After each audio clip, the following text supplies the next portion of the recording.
Doctor Sundaram Verma Mewat के DRDA hall में लग रहा जिला किसान मेला में पहुंचकर किसानों को ऑर्गेनिक खेती करने के बारे में विस्तार से अपना अनुभव शेयर किया। मेवात के किसानों ने जमकर डॉक्टर सुंडाराम वर्मा के विचारों को सुना। डॉक्टर सुंडाराम वर्मा ने खासकर फलदार पौधों और हर खेत में बगीचा लगाने के बारे में जोर दिया। साथ ही साथ पानी की बचत के बारे में भी किसानों को जागरूक किया। आपकी जानकारी के लिए बता दें कि डॉक्टर सुंडाराम वर्मा वो शख्सियतें हैं जिन्हें पद्म भूषण से सम्मानित किया जा चुका है, जिसे कृषि की दुनिया में महारत हासिल है, जिसका अनुभव साझा करवाने के लिए जिला स्तरीय किसान मेला में आमंत्रित किया गया था। सुंडाराम वर्मा का मेवात आगमन पर फूलमाला और पगड़ी बांधकर किसानों द्वारा सम्मानित किया गया। डॉक्टर सुंडाराम वर्मा ने किसानों को संबोधित करते हुए कहा कि अगर पानी ज़्यादा है तो उसका अच्छे से सदुपयोग करना चाहिए और पानी की कमी हो तो उसको सही ढंग से इस्तेमाल करना चाहिए। सुंडाराम वर्मा ने जिला उद्यान अधिकारी डॉक्टर दीन मोहम्मद की जमकर तारीफ की और कहा कि हम इस तरह किसानों की जानकारी के लिए मेला लगाना सराहनीय कदम है, जिसकी जितनी तारीफ की जाए उतनी कम है। आइए सुनते हैं क्या कह रहा है डॉक्टर सुंडाराम वर्मा। कई किसान बहने हैं जिन्होंने राष्ट्रीय स्तर पर अपनी पहचान बनाई है खेती के काम। और जब हम हरियाणा और राजस्थान की तुलना करते हैं तो हरियाणा के सामने पानी के मामले में राजस्थान कहीं भी नहीं। पूरे देश का 1% पानी है और 10% से ज्यादा उसका क्षेत्रफल। तो यहाँ तो हम जब सोचते हैं कि पानी कम भी है तो लेकिन है तो बात भाग्यशाली है। हमारे क्षेत्र में न कोई जमीन में पानी है, न कोई नदी है, न कोई नाला है, न कोई नहर है, न कोई तालाब है। लेकिन उसके बावजूद भी हम भैया हेलो भैया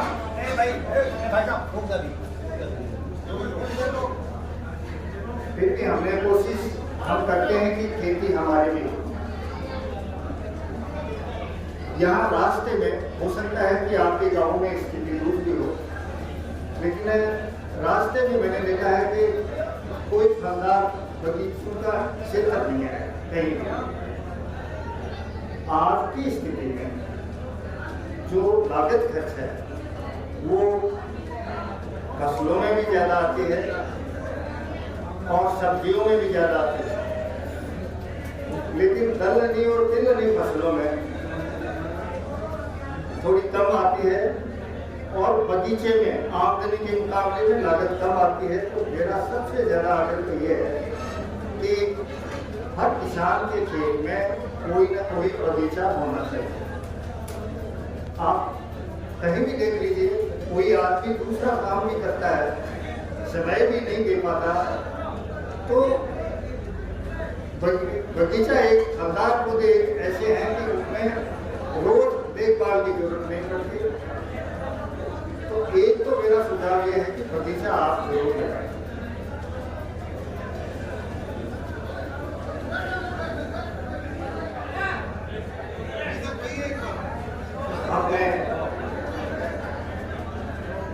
यहाँ आपके क्षेत्र में जो भी फसलें होती हैं, गेहूं का उदाहरण ले लीजिए।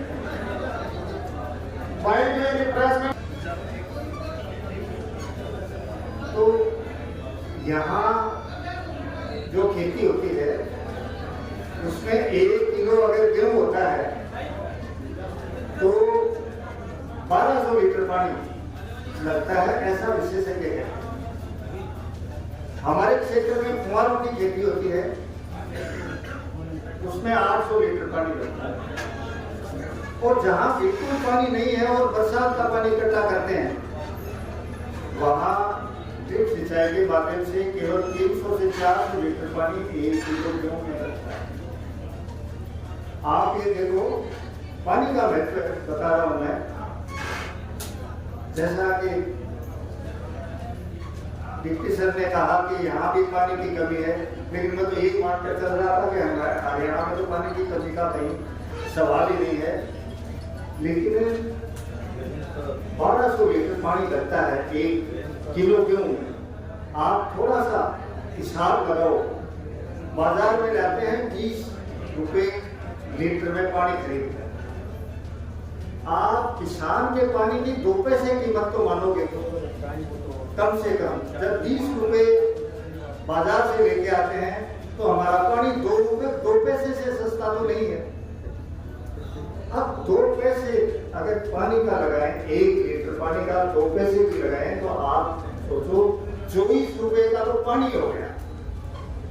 1200 लीटर पानी खेतों में देते हैं तो 24 रुपए तो केवल पानी का पैसा ही हो गया, जबकि 2 पैसे माने हम 1 पैसा भी मानोगे तो 12 रुपए हो गया।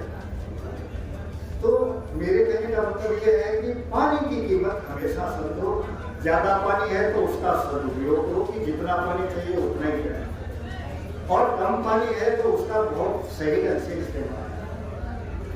पानी को बचाना एक पहली बात तो ये है। दूसरी बात यह है कि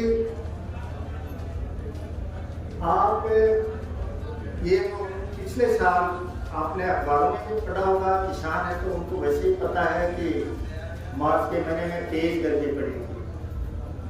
तो तेज गर्मी पड़ने से फसलों की पकाव में फर्क आ गया, पैदावार में कमी आ गई, उसकी मार्केट वैल्यू में कमी आ गई। तो जो क्लाइमेट चेंज हो रहा है, हमारी परिस्थितियां बदल रही है, उसका केवल और केवल उससे बचने का एक उपाय है कि हम ज्यादा से ज्यादा पेड़ लगाएं। अब इस क्षेत्र में पेड़ों का जो वनीय पौधे हैं वो अगर नहीं लगा सकते तो फलदार पौधे भी बहुत सारे हैं जो पेड़ों का काम भी करेंगे और हमें आमदनी का भी काम करेंगे। हमारे क्षेत्र की परिस्थिति ऐसी है कि पानी नहीं है तो फिर या तो खेजड़ी लगा सकते हैं या रोइला लगा सकते हैं। खेजड़ी शायद इतने के पौधे हो सकते हैं, लेकिन राजस्थान की खेजड़ी का पौधा एक तरह से जीवन रेखा है, वो लाइफ लाइन है। उसकी जो पत्तियां हैं वो आजकल खाड़ी के देशों में निर्यात होती है पेड़ रोटियों के लिए।